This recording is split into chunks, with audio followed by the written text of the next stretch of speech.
राम राम जी सभी को।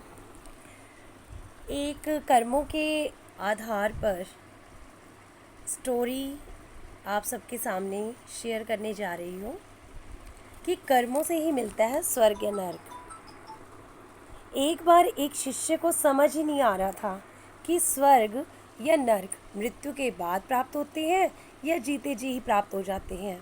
इस प्रश्न के जवाब में गुरुजी अपने शिष्य को एक शिकारी के पास ले गए और शिकारी उस वक्त पक्षियों को मार रहा था और उन्हें कुछ पक्षियों को काटने की तैयारी में था।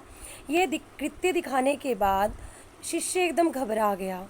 उसने गुरुदेव से कहा कि गुरुजी यहाँ से चलिए, ये तो बिल्कुल नर्क है। गुरुदेव ने कहा, इस शिकारी ने ना जाने कितने जीवों को मारा होगा, इसके लिए यहाँ तो नर्क ही है और मृत्यु के बाद भी इस संसार में उसके लिए नर्क ही था, मृत्यु के बाद भी उसे नर्क ही मिलेगा। तो फिर गुरुदेव जी अपने शिष्य को एक वैश्य के पास ले गए, जहाँ पर वे शिष्य को दिखाते हुए बोले कि ये देखो नर्क एक और। तो गुरु शिष्य ने कहा, गुरुजी आप मुझे कहाँ ले आए हो? गुरुदेव जी बोले, यहाँ के वैभव को देखो, मनुष्य किस किस प्रकार से अपना शरीर को बेच रहा है, चरित्र को बेच रहा है, अपने शील को बेच रहा है। इसके लिए संसार स्वर्ग की तरह बेशक हो, पर अंत में ये नर्क के समान है, क्योंकि जो सुंदरता है, सौंदर्य थोड़े दिनों के बाद नष्ट हो जाएगा।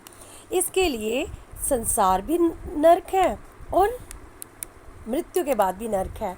इसके बाद गुरु शिष्य एक गृहस्थ आश्रम में पहुँचे। वहाँ पर उसने गृहस्थ परिसर में नेक और ईमानदार व्यक्ति को देखा।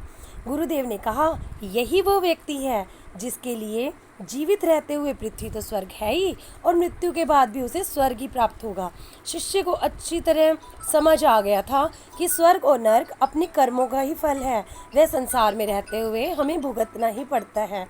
तो कर्मों के आधार पर ही मनुष्य को स्वर्ग और नर्क की प्राप्ति होती है, जीते जी भी और मृत्यु के बाद भी। धन्यवाद।